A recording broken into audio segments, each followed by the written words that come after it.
السلام عليكم اخوات، نتمنى هذا الفيديو يلقاكم بخير وعلى خير وبصحه جيده ان شاء الله، وعطله سعيده. أه هنا جيتكم بهاد الطريزه هذه، يعني خدمتها، يعني الرباطي والغرزه الفرنسيه، غرزه الشده ديجا خدمها معاكم هي الغرزه الفرنسيه.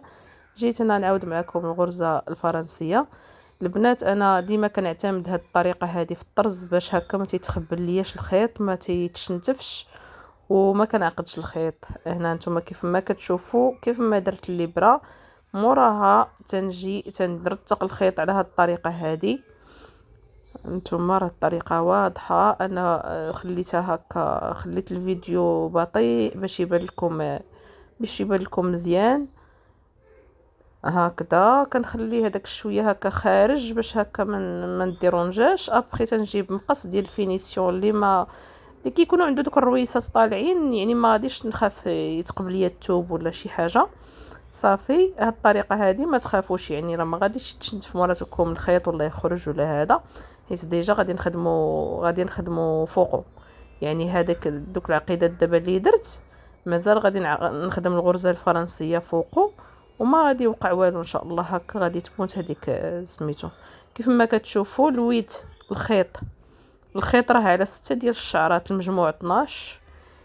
لويتو على الابره 3 ديال المرات، وغادي ندخلو هكا غير بشويه، يعني غير ساعفوا معاها يعني، وحاولوا ما تزيروش بزاف الخيط على الابره، حيت الا زيرتو ما كتبغيش دوز الابره في وسط هذاك الغار اللي كيتكون ديال دوك 3 دلويات.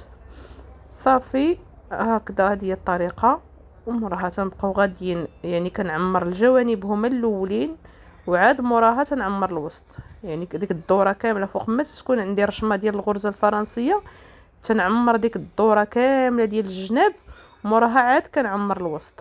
هانتوما 1 2 3 هانتو، يعني راني ما مزيراش مزيان الخيط على الابره، وكنجي حدا البلاصه، يعني ماشي ضروري ندخلها في نفس الثقب فين خرج الخيط في المره الاولى، كنجي حداه واحد شويه وكندخل الخيط. صافي هذه هي الطريقه الصحيحه. موراها هنايا جيت نخدم معكم هاد سميتو هاد البلاصه فين رتقت الخيط. كيف ما تنقول لكم الظهر ديال الخدمه ما تتعجبنيش يكونوا فيها قوه العقاد وتكون مشنتفه بزاف، هذاك الشيء علاش كنعتمد هاد الطريقه هذه. هنا كيف ما كتشوفوا هاني مازال خدامه، يعني في الجوانب ديال الخدمه ديالي ديال الرشيمه ديال الورده هكذا. هنا جيت نخدم معكم، ها نتوما غادي نخدم معكم وحيده فوق دوك الخيوط اللي رتقت على هاد الطريقه. هانتوما 1 2 3، وموراها هانتوما خليت داك الخيط هكا، يعني جيت بحال درت داك الخيط وسط هذيك الغرزه، يعني خرجت من هنا وعاود درت ديك البلاصه فين رتقت الخيط درتها وسط دوك 2 ضربات. صافي هكا باش نتاكد بان يعني ديك البلاصه فين رتقت الخيط ما غاديش تعاود تخرج، وما غاديش تعاود سميتو، حيت الرباطي تنخدموا فوقها طرز الرباطي. يعني هنا الغرزه الفرنسيه ما غاديش نخدم فوقها الرباطي، ولا من الاحسن ديروا لها هاد الطريقه هذه. وهكذا غادي نكونوا خدمنا بلا ما نديروا عقده في الثوب. ولا هذه غير بالنسبه للبنات اللي كيديروا الابره كيف ما كندير لها هكا، يعني كندخل الابره في ديك الوينه فين اللي تكونت ليا بالبريم. وهنا كيف ما كتشوفوا الخيط باقي ليا فيه شويه، يعني غادي ندوز للجهه الاخرى، يعني خدمت الرباطيات كاملين. ديما حيت تكون عندكم الغرزه الفرنسيه خدموا الرباطيات كاملين، عاد دوزوا للبلاصه تاع عماره الغرزه الفرنسيه.